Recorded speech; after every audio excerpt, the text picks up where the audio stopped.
ಸಾಣಾಪುರ ಅತ್ಯಾಚಾರ ಕೇಸ್ನಲ್ಲಿ ಐತಿಹಾಸಿಕವಾದಂತಹ ತೀರ್ಪು ಹೊರಬಿದ್ದಿದೆ. ಈಗ ಗಂಗಾವತಿಯ ಹಿರಿಯ ಸಿವಿಲ್ ನ್ಯಾಯಾಲಯದಿಂದ ಮಹತ್ವದ ಆದೇಶ ಬಂದಿದೆ. 3 ಹಂತಕರಿಗೆ ನರಹಂತಕರಿಗೆ ಮರಣದಂಡನೆ. ಇದು ನೋಡಿ ಎಂಥ ಆದೇಶ ಇದು. ಅತ್ಯಾಚಾರಿಗಳಿಗೆ ಮರಣದಂಡನೆ. ಇಡೀ ದೇಶವೇ ಬೆಚ್ಚಿ ಬಿದ್ದಿತ್ತು ಈ ಘಟನೆ ನೋಡಿ. ಯಾಕಂದ್ರೆ ವಿದೇಶಿ ಮಹಿಳೆ ಮೇಲೆ ಅತ್ಯಾಚಾರ ಆಗಿತ್ತು ಸಾಣಾಪುರದಲ್ಲಿ, ಆಮೇಲೆ ಕೊಲೆ ಆಗಿತ್ತು. 3 ಅಪರಾಧಿಗಳಿಗೆ ಮರಣದಂಡನೆಯನ್ನು ವಿಧಿಸಲಾಗಿದೆ. ಮಹತ್ವವಾದಂತಹ ತೀರ್ಪು ಬರಬೇಕಿಂತಹ ಆದೇಶಗಳು. ಅತ್ಯಾಚಾರಿಗಳಿಗೆ ಪಾಠ, ಎಚ್ಚರಿಕೆಯ ಗಂಟೆ. ಹಂದಿ ಮಲ್ಲೇಶ ಸೇರಿದಂತೆ 3 ಮರಣದಂಡನೆ. ನೋಡಿ ಇವರೇ ಅತ್ಯಾಚಾರಿಗಳು. ಫೆಬ್ರವರಿ 6ರಂದು ಅಪರಾಧ ಸಾಬೀತಾಗಿತ್ತು. ಯಾಕಂದ್ರೆ ಈ ಗಂಗಾವತಿ ಅಲ್ಲೆಲ್ಲ ಕೆಲವು ನಡುಗಡ್ಡೆಗಳಿದ್ದಾವೆ, ಫಾರ್ಮ್ ಹೌಸ್ಗಳಿದ್ದಾವೆ, ಒಳ್ಳೊಳ್ಳೆ ಹೋಟೆಲ್ ರಿಸಾರ್ಟ್ಗಳಿದ್ದಾವೆ. ಅಲ್ಲಿ ಒಂಥರ ಈ ಬೀಚ್ ಫೀಲ್ ಬರುತ್ತೆ. ಹಾಗಾಗಿ ಇಲ್ಲಿ ಜಾಸ್ತಿ ಪ್ರವಾಸಿಗರು ಬರ್ತಾರೆ. ಫಾರಿನರ್ಸ್ಗೆ ಬಹಳ ಇಷ್ಟ ಆ ಪ್ಲೇಸ್ಗಳು. ಅಲ್ಲಿ ಬಂದಾಗ ಇವರು ಖತರ್ನಾಕ್ಗಳು, ಅವ್ರನ್ನ ದೋಚಿದ್ದು ಅಲ್ಲದೆ ಅತ್ಯಾಚಾರ ಮಾಡಿ ಅವ್ರನ್ನ ತಳ್ಳಿ ಹೋಗಿದ್ರು. ಕೇಸ್ ಹಿನ್ನೆಲೆಯನ್ನು ನೋಡ್ತಾ ಹೋದ್ರೆ ನಾವು ವಿದೇಶಿ ಮಹಿಳೆಯ ರಕ್ಷಣೆಗೆ ಪ್ರವಾಸಿಗ ಹೋಗಿದ್ದ. ಆ ಸಂದರ್ಭದಲ್ಲಿ ಅವನ್ನ ಇವರು ಬಲಿ ತೆಗೆದುಕೊಂಡಿದ್ರು. ನೋಡಿ ಇಲ್ಲೇ ತಳ್ಳಿದ್ರು ಅವನ್ನ. 2025 ಮಾರ್ಚ್ 6ರಂದು ಈ ಕರಾಳ ಘಟನೆ ನಡೆದಿತ್ತು. ವಿದೇಶಿ ಮಹಿಳೆಯ ಮೇಲೆ ಅತ್ಯಾಚಾರಕ್ಕೆ ಯತ್ನಿಸಿದ್ರು. ಮಹಿಳೆಯನ್ನ ರಕ್ಷಣೆ ಮಾಡೋಕ್ಕೆ ಹೋದಂಥ ಒಡಿಶಾ ಮೂಲದ ಪ್ರವಾಸಿಗರನ್ನ ಬಹಳ ಕ್ರೂರವಾಗಿ ಕಲ್ಲಿಂದ ಜಜ್ಜಿ ಕೊಲೆ ಮಾಡಿದ್ರು ಆರೋಪಿಗಳು. ಪ್ರವಾಸಿಗರ ಭದ್ರತೆಯ ದೃಷ್ಟಿಯಿಂದ ಈ ತೀರ್ಪು ಅತ್ಯಂತ ಮಹತ್ವದ್ದಾಗಿತ್ತು. ಪೊಲೀಸರ ಚುರುಕಿನ ತನಿಖೆಗೆ ನ್ಯಾಯದ ಜಯ ಸಿಕ್ಕಿದೆ. ಗಂಗಾವತಿ ಗ್ರಾಮೀಣ ಠಾಣಾ ವ್ಯಾಪ್ತಿಯಲ್ಲಿ ನಡೆದಿದ್ದಂಥ ಒಂದು ಘಟನೆ ಇದು. ಭದ್ರವಾದಂತಹ ಸಾಕ್ಷ್ಯಾಧಾರಗಳೊಂದಿಗೆ ಚಾರ್ಜ್ ಶೀಟನ್ನು ಗಂಗಾವತಿ ಪೊಲೀಸರು ಸಲ್ಲಿಸಿದರು. ಇಂಥ ತೀರ್ಪುಗಳು ಬರಬೇಕ್ರಿ ನಮ್ಮ ದೇಶದಲ್ಲಿ. ಯಾಕೆಂದರೆ ಕಾನೂನು ಮೇಲೆ ನಂಬಿಕೆ ಇತ್ತೀಚೆಗೆ ಕಡಿಮೆ ಆಗ್ತಾ ಇದೆ. ಯಾಕೆಂದರೆ ಅತ್ಯಾಚಾರಿಗಳು ಬೇಲ್ ತೊಗೊಂಡು ಹೊರಗಡೆ ಬರ್ತಾರೆ, ಕೊಲೆಗಡಕರು ಅವ್ರಿಗೂ ಕೂಡ ಬೇಲ್ ಸಿಗುತ್ತೆ, ಬಡವರಿಗೆ ನ್ಯಾಯನೇ ಸಿಗಲ್ವಾ ಅಂಥೇಳಿ ನಮ್ಮ ಜನ ಕೇಳ್ತಾ ಇದ್ರು. ನೋಡಿ ಇಂಥ ತೀರ್ಪು ಬಂದರೆ ಕಾನೂನು ಮೇಲೆ ಇನ್ನೂ ಕೂಡ ಗೌರವ ಹೆಚ್ಚಾಗುತ್ತೆ. ಈ ಅತ್ಯಾಚಾರಿಗಳಿಗೆ ಮರಣದಂಡನೆ,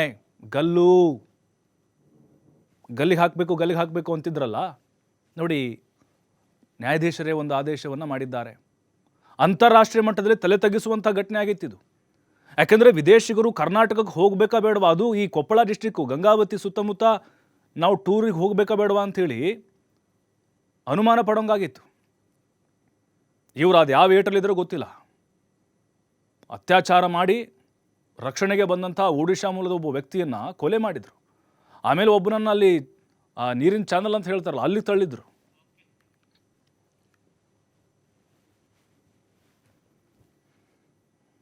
ನಮ್ಮ ಭಾರತದ ಮಹಿಳೆ ಈ ಹೋಮ್ ಸ್ಟೇ ಓನರು, ಆಕಿ ತನ್ನ ಹೋಮ್ ಸ್ಟೇನಲ್ಲಿ ತೆಗಿದ್ದ ಟೂರಿಸ್ಟ್ಗಳಾದ ಮಹಾರಾಷ್ಟ್ರದ್ದು ಪಂಕಜ್ ಅಂಥೇಳಿ, ಒರಿಸ್ಸಾ ಬಿಬಾಸ್, ಆಮೇಲೆ ಅಮೇರಿಕಾ ಡ್ಯಾನಿಯಲ್ ಪ್ಲಸ್ ಇಸ್ರೇಲಿ ಮಹಿಳೆ, ಇವರು 5 ಜನ ಸೇರಿ ಸ್ಟಾರ್ ಗೇಜಿಂಗ್ ಅಂತ ತುಂಗಭದ್ರಾ ಕೆನಾಲ್ ಕಡೆ ಹೋಗ್ತಾರೆ. ಅವರು ಅಲ್ಲಿ ಹೋದಾಗ ಸುಮಾರು 10:30 ಸುಮಾರಿಗೆ ಈ 3 ಜನ ಅಪರಾಧಿಗಳು ಮೋಟರ್ ಸೈಕಲ್ ಮೇಲೆ ಬಂದು ಅವ್ರ ಜೊತೆಗೆ ದುಡ್ಡಿನ ವಿಚಾರಕ್ಕೆ ಜಗಳ ಮಾಡ್ತಾರೆ. ಅವ್ರ ಜೊತೆಗೆ ಜಗಳ ತೆಗೆದು ದುಡ್ಡಿನದಾದಾಗ ಈ ಮಹಿಳೆಯರ ಮೇಲೆ ಅತ್ಯಾಚಾರ ಮಾಡ್ಬೇಕನ್ನೋ ಉದ್ದೇಶದಿಂದನೇ ನಮ್ಮ ಮಧ್ಯದಲ್ಲಿ ಬಂದಂಥ 3 ಜನ ಇವರೇನಿದ್ರು ಮೇಲ್ ಮೆಂಬರ್ಸ್, ಅವ್ರ ಟೂರಿಸ್ಟ್ಗಳನ್ನ ಅವ್ರನ್ನ ಕೆನಾಲಿಗೆ ತಳ್ತಾರೆ. ಅವ್ರ ಮೇಲೆ ಬರಬಾರ್ದು ಅಂತಂದು ಕಲ್ಲುಗಳನ್ನ ಎತ್ತಿ ಹಾಕ್ತಾರೆ ಅವ್ರ ಮೇಲೆ. ಆಮೇಲೆ ಈ 2 ಮಹಿಳೆಯ ಮೇಲೆ ಒಬ್ಬೊಬ್ಬರ ಮೇಲೆ ಇಬ್ಬಿಬ್ರು ಗ್ಯಾಂಗ್ ರೇಪ್ ಮಾಡ್ತಾರೆ. ಯಾರು ಫಸ್ಟು ನಮ್ಮ ಭಾರತದ ಮಹಿಳೆ ಏನದಳ ಅಕ್ಕಿ ಮೇಲೆ 2, ಆಮೇಲೆ ಇಸ್ರೇಲಿಯನ್ ಲೇಡಿ ಏನಿದಾಳ ಅಕ್ಕಿ ಮೇಲೆ 2 ಸಾಮೂಹಿಕ ಅತ್ಯಾಚಾರ ಮಾಡ್ತಾರೆ. ಅದೇ ಟೈಮಿಗೆ ಮತ್ತೆ ಅವ್ರ ಹತ್ರ ಇದ್ದಂಥದ್ದು ಅದು ಬಿಬಾಸ್ ಕುಮಾರಿಗೆ ಹೊರಗೆ ಬರಲಾರ್ದನೆ ಕಲ್ಲಿನ ಹೇಟಿಗೆ ಬಿದ್ದು ನೀರಿನಲ್ಲೇ ಮುಳುಗಿ ಸತ್ತೋಗ್ತಾನಂತ. ಆಮೇಲೆ ಇನ್ನ 2 ಪಂಕಜು ಆಮೇಲೆ ಡ್ಯಾನಿಯಲ್ ಅಂತ ಹೇಳಿ, ಅವರು ಪಂಕಜ್ಗೆ ನಮ್ಮ ಮಹಾರಾಷ್ಟ್ರದತ್ತ ಪಂಕಜ್ಗೆ ಅದಕ್ಕೆ ಈ ಸ್ವಿಮ್ಮಿಂಗ್ ಬರ್ತಿರಂಗಿಲ್ಲ, ಈ ಅಮೇರಿಕದತ್ತೆ ನಮ್ಮ ಭಾರತದತ್ತ ಉಳಿಸ್ತಾನೆ. ಇದು ಮೇನ್ ಅದರಲ್ಲಿ. ಇಲ್ಲ ಅಂದ್ರೆ ಪಂಕಜ್ ಕೂಡ ಹೋಗ್ತಾ ಇದ್ದ ಅದ್ರ ಜೊತೆಗೆ. ಆಮೇಲೆ ಇದರಲ್ಲಿ ಅವ್ರ ಹತ್ರ ಇದ್ದಂತ ಹುಡುಗಿಯರ ಅಥವಾ ಈ ಟೂರಿಸ್ಟ್ಗಳ ಹತ್ರ ಏನಿತ್ತು, 3 ಮೊಬೈಲ್ಗಳು, 1 ಕ್ಯಾಮ್ರಾ, 9,500 ರೂಪಾಯಿ ದುಡ್ಡನ್ನ ಸುಲಿಗೆ ಮಾಡ್ಕೊಂಡು ಹೋಗ್ತಾರೆ ಅವರು. ಇದರಲ್ಲಿ ಇರೋಂಥದ್ದು ಒಟ್ಟು ಅವ್ರಿಗೆ ಗಂಭೀರ ಗಾಯಗೊಳಿಸೋದು. ಅವ್ರಿಗೆ ಫಸ್ಟು ಬಿಬಾಸ್ ಕುಮಾರ್ನ ಹತ್ಯೆ, ಆಮೇಲೆ 2 ಮಹಿಳೆಯರ ಮೇಲೆ ಏನು ಹೇಳ್ತೀವಿ ಸಾಮೂಹಿಕ ಅತ್ಯಾಚಾರ ಇಬ್ಬರು ಮಹಿಳೆಯರ ಮೇಲೆ ಆಗಿರೋಂಥದ್ದು. ಆಮೇಲೆ ಸುಲಿಗೆ ಒಂದು ರಾಬರಿ, ಆಮೇಲೆ ಕೊಲೆ ಪ್ರಯತ್ನ ಮಹಾರಾಷ್ಟ್ರ ಪ್ಲಸ್ ಇದ್ರು ಯಾರು ಅಮೆರಿಕದ ಡ್ಯಾನಿಯಲ್ ಎಂದು ಇವ್ರದೆಲ್ಲ ಕೊಲೆ ಪ್ರಯತ್ನ. ಅದ್ರ ಜೊತೆಗೆ ಅವ್ರನ್ನ ಗಂಭೀರವಾಗಿ ಗಾಯಗೊಳಿಸಿರ್ತಾರೆ, ಅವ್ರಿಗೆ ತೀವ್ರ ಸ್ವರೂಪದ ಗಾಯಗಳಾಗಿರ್ತಾವ ಅವ್ರಿಗೆ. ಇಷ್ಟು ಅಪರಾಧಗಳನ್ನ ಇವರು ಮಾಡಿದ್ರು. ಅದಕ್ಕೆ ಮಾನ್ಯ ನ್ಯಾಯಾಧೀಶರಾದಂಥ ಶ್ರೀ ಸದಾನಂದ ನಾಗಪ್ಪ ನಾಯಕ್ ಅವರು ಈ ದಿನ ಆರೋಪಿತರಿಗೆ 103 BNS ಹೊಸ ಆ್ಯಕ್ಟಿನ ಇದರಲ್ಲಿ ಮರಣದಂಡನೆ ಶಿಕ್ಷೆಯನ್ನು ವಿಧಿಸಿದ್ದಾರೆ. ಬಾಕಿ ಇದು ಗ್ಯಾಂಗ್ ರೇಪ್ ಅಫೆನ್ಸಿಗೆ ಜೀವನ ಪರ್ಯಂತ ಜೈಲಲ್ಲೇ ಇರಬೇಕು. ತುಂಗಭದ್ರಾ ಕೆನಾಲ್ ಹತ್ತಿರ ನಮ್ಮ ಭಾರತದ ಮಹಿಳೆ ಈ ಹೋಮ್ ಸ್ಟೇ ಓನರು, ಆಕಿ ತನ್ನ ಹೋಮ್ ಸ್ಟೇನಲ್ಲಿ ತಗ್ಗಿದ್ದ ಟೂರಿಸ್ಟ್ಗಳಾದ ಮಹಾರಾಷ್ಟ್ರದ್ದು ಪಂಕಜ್ ಅಂತ ಹೇಳಿ, ಒರಿಸ್ಸಾ ಬಿಬಾಸ್, ಆಮೇಲೆ ಅಮೆರಿಕ ಡ್ಯಾನಿಯಲ್ ಪ್ಲಸ್ ಇಸ್ರೇಲಿ ಮಹಿಳೆ ಇವರು. ಮತ್ತಷ್ಟು ಮಾಹಿತಿ ನಮ್ಮ ಪ್ರತಿನಿಧಿ ನಾಗರಾಜ್ ನೀಡ್ತಾರೆ. ನಾಗರಾಜ್, ನಿಜಕ್ಕೂ ನಮ್ಮ ದೇಶದಲ್ಲೇ ಮತ್ತೊಂದು ಐತಿಹಾಸಿಕವಾದಂಥ ತೀರ್ಪು ಅಂತ ಅನಿಸ್ತಾ ಇದೆ ನನಗೆ. ಅತ್ಯಾಚಾರಿಗಳಿಗೆ ಈ ಗಂಗಾವತಿ ನ್ಯಾಯಾಧೀಶರು ಕೊಟ್ಟಂತಹ ಈ ಒಂದು ಆದೇಶ ನಿಜಕ್ಕೂ ಪಾಠ ಆಗುತ್ತೆ ಅಂತ, ಅತ್ಯಾಚಾರಿಗಳಿಗೆ ನಡುಕ ಹುಟ್ಟಿಸ್ತಾ ಇರಬಹುದು ಇದು. ಪ್ರಭು, ಖಂಡಿತರು ಕೂಡ ಇಡೀ ದೇಶವೇ ಕಾಯುತ್ತಿದ್ದ ಇದು ತೀರ್ಪು ಇದೀಗ ಪ್ರಕಟವಾಗಿರುತ್ತದೆ. ಕೊಪ್ಪಳ ಜಿಲ್ಲೆಯ ಗಂಗಾವತಿ ತಾಲೂಕಿನ ಸಡಾಪುರ ಗ್ರಾಮದಲ್ಲಿ ಏನು ವಿದೇಶಿ ಮಹಿಳೆ ಸೇರಿದಂತೆ ಹೋಮ್ ಸ್ಟೇ ಮಾಲೀಕರು ಮೇಲೆ ಅತ್ಯಾಚಾರವಾಗಿತ್ತು.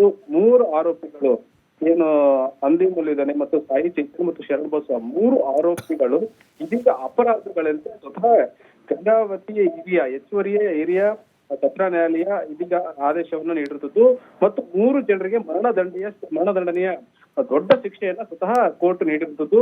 ಇದು ಐತಿಹಾಸಿಕ ತೀರ್ಪು ಅಂತ ಯಾಕಂದ್ರೆ ಘಟನೆ ನಡೆದು 11 ತಿಂಗಳಲ್ಲಿ ಸ್ವತಃ ಪೊಲೀಸರು ಬಹಳಷ್ಟು ಸಾಕ್ಷಿಗಳನ್ನ ಕಲೆ ಹಾಕಿ ಮತ್ತು ವೈದ್ಯಕೀಯ ವರದಿಗಳನ್ನ ಸಂಗ್ರಹಿಸಿ ಮತ್ತು ಆರೋಪಿಗಳ ಓಡಾಟದ CCTV ದೃಶ್ಯಗಳು ಮತ್ತು ಆರೋಪಿಗಳ ಎಸಗಿದ ಕೃತ್ಯದ ಬಗ್ಗೆ ಸಾಕ್ಷ್ಯ ಸಮೇತ ಸ್ವತಃ ಚಾರ್ಜ್ ಶೀಟ್ ಅನ್ನ ಕೋರ್ಟ್ಗೆ ಏನಂದ್ರೆ ಸಲ್ಲಿಸಿತ್ತು. ಈ ಸುದೀರ್ಘವಾದ ವಿಚಾರಣೆ ಮಾಡಿದಂತ ಕೋರ್ಟ್ ಕೇವಲ 11 ತಿಂಗಳಲ್ಲಿ ಐತಿಹಾಸಿಕ ತೀರ್ಪನ್ನ ನೀಡಿರುವಂತದ್ದು. ಯಾಕಂತಂದ್ರೆ ಸ್ವತಃ ಏನು 3 ಆರೋಪಿಗಳು ಏನಿಬ್ರು ಒಂದು ವಿದೇಶಿ ಮಹಿಳೆ ಮೇಲೆ ಅತ್ಯಾಚಾರ ಮಾಡಿದ್ರು ಮತ್ತು ಹೋಮ್ ಸ್ಟೇ ಮಾಲೀಕರ ಮೇಲೆ ಆ 3 ಆರೋಪಿಗಳು ಸಾಮೂಹಿಕವಾಗಿ ಅತ್ಯಾಚಾರ ಮಾಡಿದ್ರು.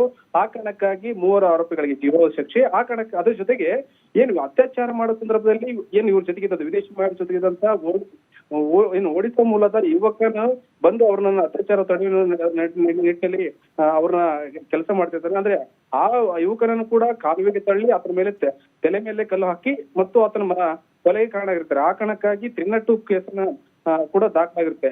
ಈ ಕಾರಣಕ್ಕಾಗಿ ಏನ್ ಆತನ ಕೊಲೆ ಮಾಡಿ ಇವ್ರ ಮೇಲೆ ಅತ್ಯಾಚಾರ ಮಾಡಿರ್ತಾರೆ. ಈ ಕಾರಣಕ್ಕಾಗಿ ಸ್ವತಃ ಈ 3 ಆರೋಪಿಗಳಿಂದ ಈಗ ಮರಣದಂಡನೆ ಕೇಸನ್ನ ಮತ್ತು ತೀರ್ಪನ್ನ ನೀಡಿರುವಂತದ್ದು. ಅದ್ರ ಜೊತೆಗೆ ಅಂದ್ರೆ ಸರ್ಕಾರಿ ಪರ ವಕೀಲರು ಹೇಳುವಂತದ್ದು ಈಗಾಗಲೇ ಎಲ್ಲರನ್ನ ಸಂಪೂರ್ಣವಾಗಿ ಸುದೀರ್ಘವಾಗಿ ವಿಚಾರಣೆ ನಡೆಸಿ ತೀರ್ಪು ನೀಡಿದೆ ನ್ಯಾಯಾಲಯ. ಒಂದ್ ವೇಳೆ ಇವ್ರೇನಾದ್ರು ಮನೆಗೆ ಹೋಗದಿದ್ರೆ ಖಂಡಿತರು ಕೂಡ ಮರಣದಂಡನೆಯ ದಿನಾಂಕವನ್ನ ಕೋರ್ಟ್ ನಿಗದಿಪಡಿಸುತ್ತೆ. ಅಂತಾನೆ ಅವತ್ತೇ ಹೊತ್ತು ಮರಣದಂಡನೆ ವಿಧಿಸುವಂತ ಕೆಲಸ ಆಗುತ್ತೆ. ಆದ್ರೆ ಇವ್ರ ಪರವಾಗಿ ಯಾರು ಮೇಲ್ಮನೆ ಹೋಗದಿದ್ದರೆ ಖಂಡಿತ ಕೂಡ ಮರಣದಂಡನೆ ಆಗೇ ಆಗುತ್ತೆ. ಮೇಲ್ಮನೆ ಹೋದ್ರೆ ಅಲ್ಲಿ ಕೂಡ ಮೇಲ್ಮನೆ ಅಂದ್ರೆ ಹೈಕೋರ್ಟ್ ಇರುತ್ತೆ, ಹೈಕೋರ್ಟ್ ಅಲ್ಲಿ ಕೂಡ ವಿಚಾರಣೆ ನಡೆಯುವ ಸಾಧ್ಯತೆ ಇರುವಂತದ್ದು ಅಂತೇಳಿ ಸ್ವತಃ ಸರ್ಕಾರಿ ಪರ ವಕೀಲ ಹೇಳುವಂತದ್ದು. ಒಟ್ಟಾರೆ 11 ತಿಂಗಳಲ್ಲಿ ಒಂದು ಐತಿಹಾಸಿಕ ತೀರ್ಪನ್ನ ಇದೀಗ ಗಂಗಾವತಿಯ ಏನು ಹೆಚ್ಚುವರಿಯ ಸತ್ರ ನ್ಯಾಯಾಲಯ ಆದೇಶ ನೀಡಿರುವಂತದ್ದು. ಪ್ರಭು, ನಾಗರಾಜ್, ನಿಜಕ್ಕೂ ಅಪರಾಧಿಗಳೇನಿದ್ದಾರೆ ಕೋರ್ಟ್ ಕಟ್ಕಟ್ಟಲ್ಲಿ ನಿಂತಾಗ ನಿಜಕ್ಕೂ ಎದೆ ಒಡೆದಿರೋ ಥರ ಅವರಿಗೆ ಅನುಭವ ಆಗಿರುತ್ತೆ ಅಂತ ಈ ಒಂದು ಶಿಕ್ಷೆಯ ತೀರ್ಪನ್ನು ಕೇಳಿ. ಥ್ಯಾಂಕ್ ಯು ನಾಗರಾಜ್ ತಮ್ಮೆಲ್ಲ ಮಾಹಿತಿಗಾಗಿ.